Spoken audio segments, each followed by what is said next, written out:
রায়াপুর সৈয়দ আব্দুল লতিফ মাধ্যমিক বিদ্যালয়।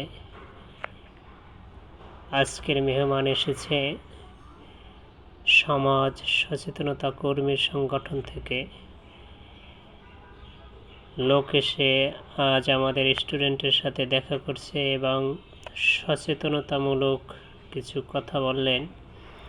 আমাদের প্রধান শিক্ষক এবং সহকারী শিক্ষকগণ উপস্থিত আছেন আমাদের ম্যাডামগণ, আর উপস্থিত আছেন প্রাণপ্রিয় ছাত্রছাত্রী বৃন্দ,